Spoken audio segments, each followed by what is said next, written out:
Solve the inequality. Give the solution set in interval notation.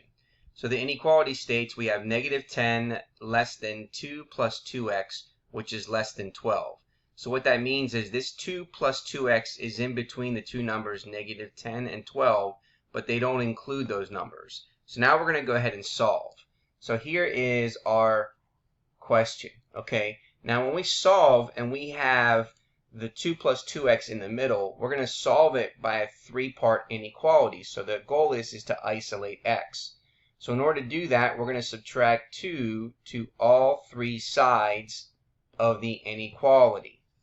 Okay, so for step number 2, we have negative 10 minus negative 2 is negative 12, which is less than, this gives us 0, and what's in the middle now is 2x, and that's less than 12 minus 2, which gives us 10.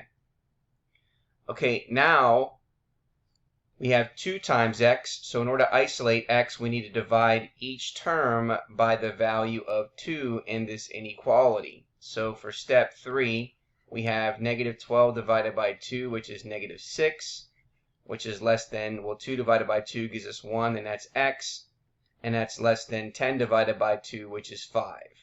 So now we have our inequality solved.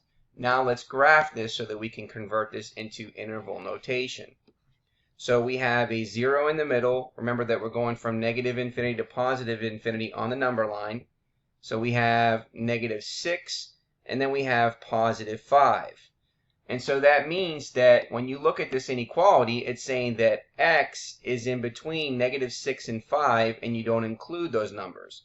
So we're going to have parentheses and then everything in between negative 6 to 5.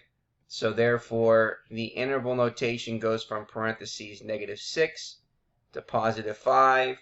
Let's go ahead and put that answer. So we have parentheses negative 6, comma 5. Let's check our answer, and there is our result.